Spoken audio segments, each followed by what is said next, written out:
That may be the greatest catch I've ever seen in my life.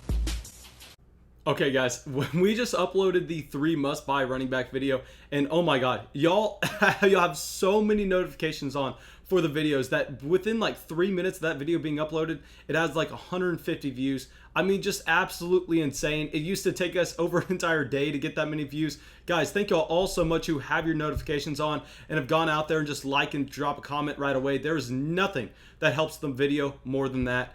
And also, guys, thank you all so much for supporting the stream last night. Just in case you did not watch this last video, we had over 1,800 people. Just absolutely insane. 1,800 live viewers. I never thought anything like that would happen. We are going to be going live again at 8:30 p.m. Central. I'm going to try to answer as many of your fantasy football trade questions as I possibly can. And I'm very sorry, but I am going to have to miss Thursday night stream. But I will be back on both Friday and Saturday night at 8:30 p.m. Central, as well as Sunday morning. But let's get into this video, and right away, I just want to say trigger warning. I know that not everyone loves these sell players just because we are going into a week, and when we are looking at what players that we think we should go out there and prioritize selling, we're not looking to sell the player that everyone hates. I mean, the last thing I want to do is to be the guy that comes out here and says, you know what, you should sell Sony Michel high. Because yeah, I mean, everyone's going to agree with you. Everyone's going to say, man, that's a good call, man. You're super smart. But in reality, if you go out there and you try to do that in a real fantasy football league, you are going to be getting absolutely no value whatsoever. So we want to be looking at the players that are currently producing, and we think that have reasons why we could see that production go away in the future. And those are going to be the situations where we are looking to sell. But let's get into our first running back, and let's talk about Darrel Henderson. Now, I know, guys, Darrel Henderson has looked like a fantastic running back so far in Los Angeles, which is one reason why you are going to be able to go out there and capitalize on the value that you can get from Darrel Henderson.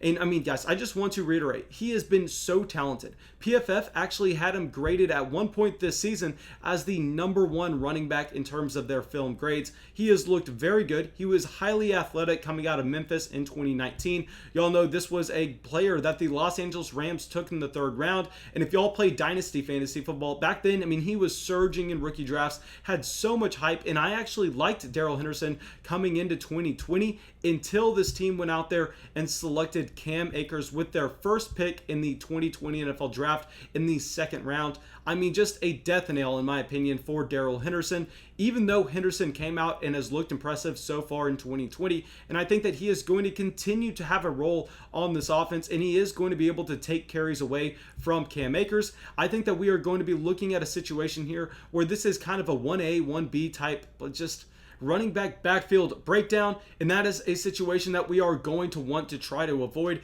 And when everyone's coming in here and not necessarily understanding the volume that Cam Akers is going to command, I think this is now the time to go and trade away Darrel Henderson before people start talking about it, before people kind of get smart to the fact that Darrel Henderson, yes, has been just a high upside running back 2 for you over the past month, but that's not something that we are going to project going forward, because if we go all the way back to week 2 when Cam Akers was fully healthy, Cam Akers actually saw the first 3 touches in that game out of all of the Los Angeles Rams running backs. Then he goes down to the rib injury, and he comes back in week 5, only sees the ball 9 times. Still, that's a significant amount to take away from Darrel Henderson.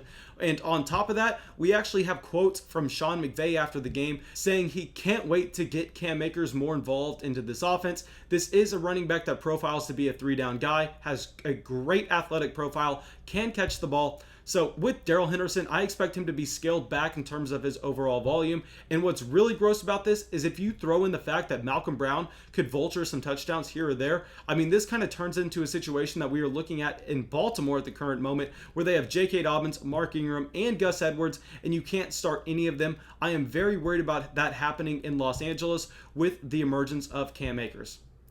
Now, our next player we are going to talk about made the top of our sell high running back list last week, and I did say he had a very good matchup going forward. So if you had him, you wanted to start him going up against the Carolina Panthers in week 5. But now, going into week 6, I think if anything, he's just a better sell candidate at the moment, and this is Todd Gurley. So with Todd Gurley, there are so many things working against him. One, he has thrived off of touchdowns so far in his overall fantasy output in 2020. And we know that past touchdown performances are the least likely thing to carry over. If you look at all the fantasy statistics, you are really likely to keep on going out there and getting rushing yards, receiving yards, or receptions if you've done it before. But touchdowns are so volatile that really the correlation just is not that something strong that we can rely on. So that's one major red flag on this current Todd Gurley evaluation. The second major red flag is outside of week 5, we have not seen Todd Gurley go out there and catch the ball with really any great success in this Atlanta Falcons offense. We've actually seen Brian Hill used as their secondary running back, going out there, having a role on the offense, something that not many people expected. I myself did not expect Brian Hill to be seeing as many touches as he's seen so far in 2020, and it's not necessarily like he's getting an insane workload. It's mainly the fact that the workload he is seeing is actually those high leverage touches, such as receptions out of the backfield, and so that's our second red flag. Our third red flag is that Todd Gurley is just a ticking time bomb with his knee. We know that there was a reason the Los Angeles Rams cut this running back, and it's because their medical staff looked at him and said, you know what, we really can't trust this guy going forward. The arthritis reports came out 2 years ago now, and I still think that Todd Gurley is at a high risk for injury, although he has dodged it so far through 5 weeks.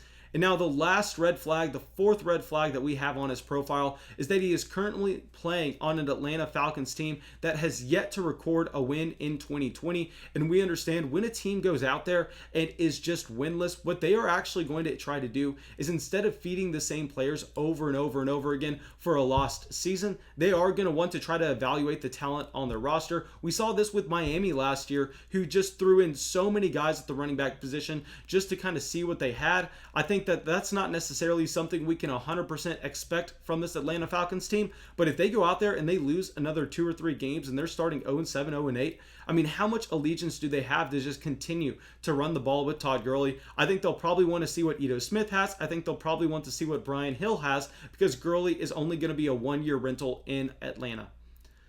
Okay, now let's get to our last player. This player I know a lot of people are going to agree with me on, and I think that we are actually going to look at him through the same lens that we saw Todd Gurley with just a week ago, and this is Kenyan Drake. So now with Kenyan Drake, he is a typical, he's the poster boy for a sell high player in fantasy football, understanding that Chase Edmonds has actually been seeing all the receiving usage in this backfield. And Kenyan Drake, yes, he has been the first option to go to in the rushing category, but at the same time, we understand that if he's getting a ton of carries between the 20s, that is not necessarily going to translate over for fantasy production, as well as goal line work and as well as catching the ball out of the backfield will. And while Kenyan Drake is getting that goal line work, I don't necessarily know how long we can expect that to stay if he continues to be so ineffective that, he just looks like a subpar player compared to Chase Edmonds. Maybe they go out there and they try to expand Chase Edmonds' role, who has been extremely efficient so far in 2020 with Kenyan Drake just absolutely providing nothing with the touches that he has been getting. I will say the one thing about Kenyan Drake, though, is he is going up against the Dallas Cowboys team in week 6 that led up over 300 rushing yards to the Cleveland Browns in week 4, that allowed Devontae Freeman to be a low-end mid-running back too in this past week. So I think we could see another fantastic matchup for Kenyan Drake, allowing him to be maybe a mid to high-end running back too. And if that is the case, I think we could see his fantasy football value rise, and you could sell for even a little bit higher next week. So really, it's going to come down to what your just appetite for risk is, because I think Kenyan Drake is a player that I do not want on my roster for the rest of the 2020 football season. But at the same time, you're really just going to say, can we see his value increase one more time? Yeah, can we see him go out there, provide me running back 2 production in week 6? And how I think that we are going to end up breaking this down is, if Kenyan Drake looks like he's going to be a player for you that may not make your starting lineup in week 6 regardless of the matchup, then you just don't even worry about it. You go out there and you try to capitalize on value with him coming off of this good game against the New York Jets. But if it looks like you need a running back 2, say you have someone on bye week and Kenyan Drake is really going to be able to slide into your lineup, then maybe you just hold off, and then once you get your running backs back from bye, then you can sell Kenyan Drake even higher after a Dallas Cowboys game.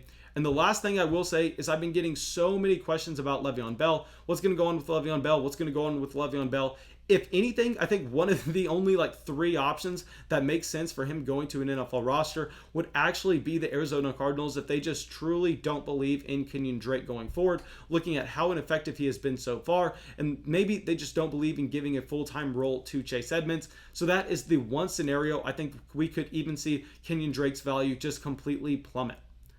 But thank you guys. I really hope y'all enjoyed the video. I really hope y'all got something from it. As always, if y'all did, please make sure you go down there, drop a like, subscribe to the channel, and I really hope I will see you in the live stream tonight at 8:30 p.m. Central. If not, guys, we'll be live streaming that same time on both Friday and Saturday night, as well as Sunday morning, probably around 9 a.m. But yeah, thanks. That's all I got for y'all, and have a great day.